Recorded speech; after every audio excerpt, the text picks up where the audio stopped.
ప్రయత్నం. అడవిలో మేతకు వెళ్ళిన ఓ మేక పొరపాటున గోతిలో పడిపోయింది. గొంతెండిపోయేలా అరిచినా ఎవ్వరూ కాపాడలేదు. చీకటి పడింది. పైకి వచ్చే ప్రయత్నంలో మేక కాళ్ళ తాకిడికి గొయ్యి లోపల వైపు మట్టి కొంత జారిపోయింది.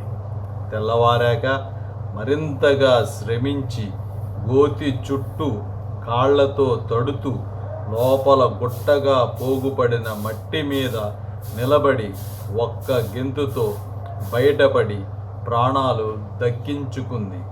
దీన్ని జీవన సూత్రంగా భావిస్తే మేక ప్రాణాలు కాపాడింది అదృష్టం కాదు, బతకాలన్న ఆశతో పాటు పట్టు వదలని ప్రయత్నం అని బోధపడుతుంది. చాలామంది ముందడుగు వేయకపోవటానికి ఓటమి పట్ల అనుమానం మాత్రమే కాదు, బద్ధకం కూడా కారణమవుతుంది. మనస్సును నిద్రపుచ్చే మత్తు ముందు సోమరితనం, రూపమే లేని రేపటి రోజుకు పనిని వాయిదా వేసే తత్వం ప్రయత్నశీలతను మొదట్లోనే తుంచివేస్తుంది.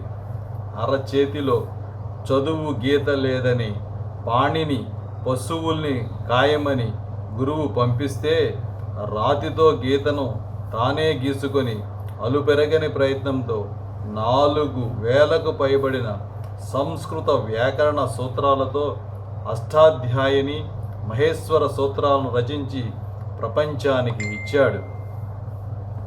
తల్లిదండ్రుల నుంచి సంక్రమించిన పోలికలు శరీరాకృతి మార్చలేనివి.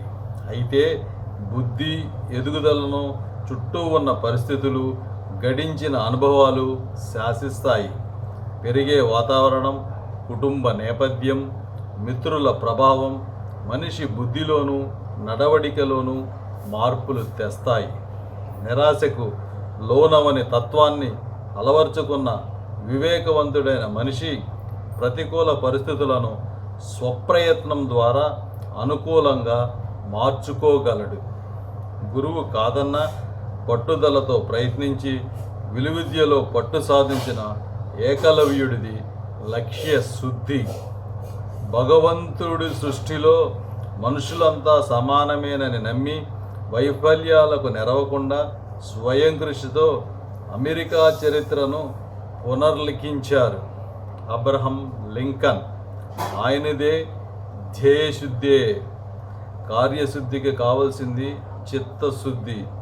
ప్రయత్నమే చేయని వాడెప్పటికీ విజయం రాదు.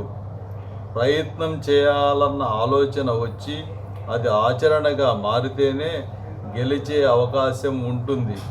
గెలవకపోయినా అనుభవం అనే పాఠం నేర్చుకోవచ్చు. ఆత్మవిశ్వాసం పెరుగుతుంది, ఉపాయం తెలుస్తుంది.